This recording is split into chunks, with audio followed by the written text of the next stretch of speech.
Dos tipos de sufrimiento. Sí, hay dos tipos de sufrimiento. El primario, que no depende de nosotros. Una catástrofe natural, un accidente, un diagnóstico repentino, una muerte inesperada, que nos despidan del trabajo, no depende de nosotros. Sin embargo, necesitamos acoger ese sufrimiento y acogerlo de una manera compasiva, con nosotros mismos. También como acogemos compasivamente el sufrimiento de los demás. ¿Eso qué implica? Evitar los juicios, evitar la voz crítica, la voz tirana, evitar el señalar, simplemente decir, veo que estoy sufriendo, veo que estás sufriendo, lamento esta situación, sé que es difícil para mí, sé que es difícil para ti, ¿hay algo que pueda hacer al respecto? ¿Qué necesitas de mí? Comprendo que es desafiante. Esto se parece al miedo, a la rabia, a la tristeza, ok. A lo que quiera que sea, dale un lugar. No depende de ti el acontecimiento como tal por el cual sufres, pero sí depende de ti cómo abrazar eso tan desafiante que te está ocurriendo. El miedo, la rabia, la tristeza, la frustración, el rencor, la envidia, los celos, la vergüenza, la culpa, toda esta gama tan amplia de las emociones desafiantes. Y cuando estamos afrontando una situación difícil, lo primero que necesitamos es mindfulness, atención plena, presencia, conciencia, darme cuenta de que estoy sufriendo. Y pareciera muy obvio, pero lo que yo escucho hace más de 20 años en consulta es que las personas no se han dado cuenta de la cantidad de sufrimiento que tienen acumulado. Es una cantidad de dolor indescriptible que se les ha vuelto enfermedad, crisis financiera, crisis de pareja, se les ha vuelto un accidente, les han ocurrido miles de cosas y no han podido transitar precisamente porque no pudieron detenerse, pausar, bajar el ritmo, el acelere y el corre-corre de la vida cotidiana para decir, estoy sufriendo. Si la palabra sufrimiento te parece muy grande, entonces di, estoy estresada, o di, esto es difícil para mí, o di, es desafiante, o di, simplemente la estoy pasando mal. Pero el mindfulness es la primera de las herramientas que necesitamos entrenar. Darnos cuenta, ser conscientes y darnos cuenta de eso cómo pasa, cómo me pasa en el cuerpo. Me duele el estómago, se me embomba la cabeza, ay, me da calor, me da ahogo, me da frío, se me ponen las manos heladas, empiezo a sudar, me tiemblan los pies, se me hace un nudo en la garganta. Siempre empezamos por identificar qué pasa en el cuerpo. El cuerpo es el repositorio de toda nuestra memoria emocional. El cuerpo no miente, créele al cuerpo. Si el cuerpo se siente mal, es una señal de alarma de que tú estás pasándola mal y eso es necesario atenderlo. El otro elemento muy importante, cuando ya nos dimos cuenta de que la estamos pasando mal y lo reconocemos, cuando ya nos permitimos sentirlo en el cuerpo, yo a veces también en consulta o en discursos virtuales de bienestar les recomiendo, date cuenta si eso tiene un color, si eso tiene una textura, si eso tiene una forma, date cuenta si eso tiene una imagen y que podamos ver qué es lo que transita allí. Otro elemento muy importante es identificar el diálogo interno. ¿Qué me estoy diciendo al respecto? Sí, qué boba soy, qué mala soy, eso me pasa por tonto, es que esto siempre me ocurre a mí. ¿Qué es lo que está pasando? Casi siempre hay un juicio interno por el que sufrimos el doble o el triple o el cuádruple. Date cuenta cómo es esa emoción o esa mezcla de emociones. Ponle un nombre. Esto es rabia, esto es miedo, esto es tristeza, esto es envidia. Son todas las anteriores. ¿Y cómo se siente? Y sobre todo, date cuenta que frente a ese sufrimiento o a esa situación difícil hay una tendencia a la acción. ¿Qué es lo que haces? Huyo, evito, confronto, como decimos en Colombia, le echamos sal y limón a la herida y me quedo ahí. ¿Qué es lo que hago? ¿En qué me refugio? Ay, me refugio viendo redes sociales, me refugio comprando cosas en internet, me refugio fumando compulsivamente, me refugio trabajando y evadiendo lo que me genera. Date cuenta de eso, porque dijimos que este sufrimiento que es primario, que no depende de ti, que pasó por una causa externa, sí necesita ser atendido por ti y sí necesita darte cuenta de lo que te está pasando. Mindfulness. Punto número 2, habítalo de una manera asociada a la humanidad compartida. Mira a tu alrededor y date cuenta que al igual que tú y al igual que yo, todos hemos sufrido, estamos sufriendo o vamos a sufrir.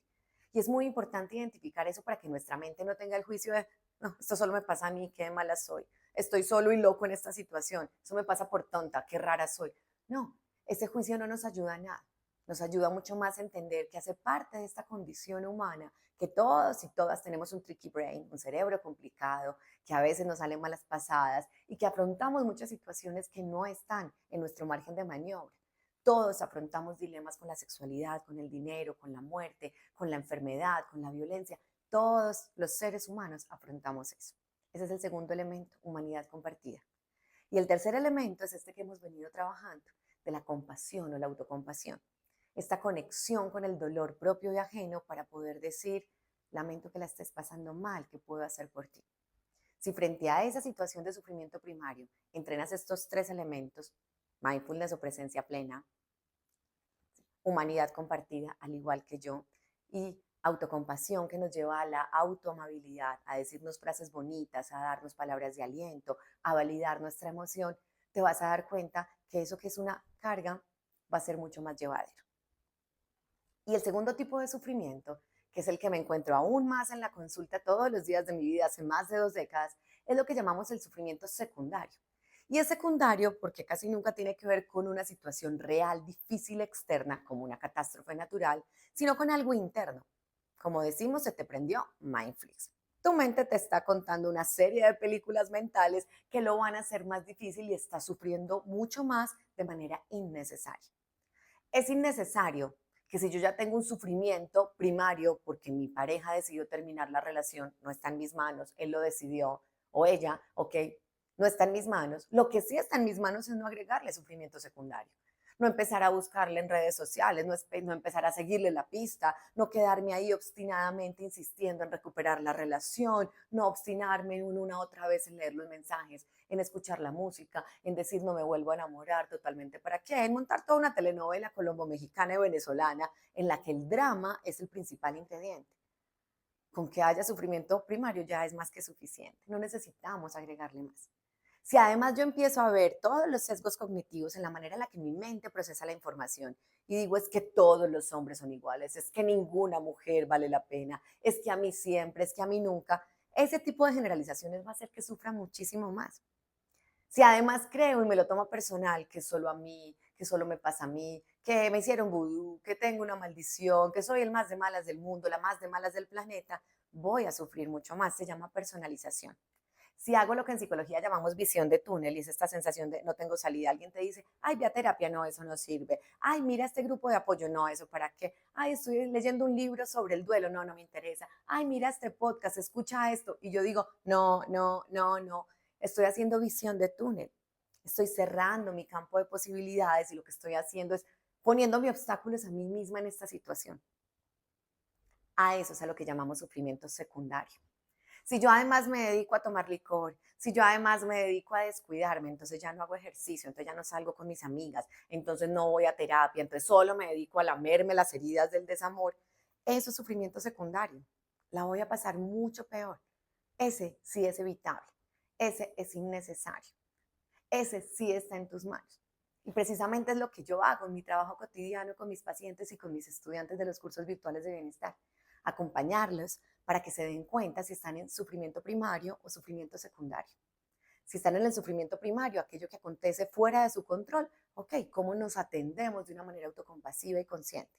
Si estamos en sufrimiento secundario, algo que yo misma me estoy generando o estoy agudizando o estoy aumentando, la pregunta es, ¿qué voy a hacer al respecto? Y hay miles de cosas para hacer.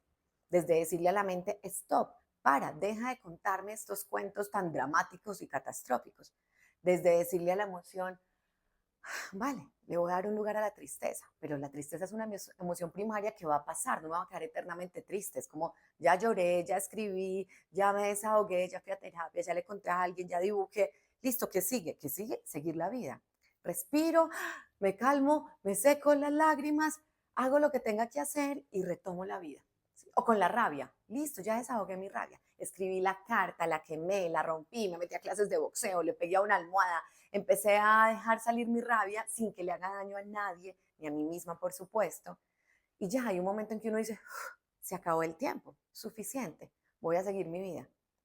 Entonces, en el sufrimiento secundario, lo que generalmente ocurre es que no nos ponemos límites, no nos autorregulamos y nos quedamos eternamente ahí. Si yo me quedo viendo todas las fotos de mi expareja y yo, si yo me quedo siguiéndolo en redes sociales, si soy incapaz de poner contacto cero, si me dedico a escuchar otra vez toda la playlist que teníamos, todas nuestras canciones juntos, si voy, tomo licor y me quedo ahí lamiéndome las heridas, pues voy a sufrir doble, triple, cuádruple y muchas veces más. Y eso es innecesario. Te invito a que identifiques En los últimos años de tu vida, o si quieres hacer en tu biografía completa, ¿cuáles han sido esas escenas de sufrimiento?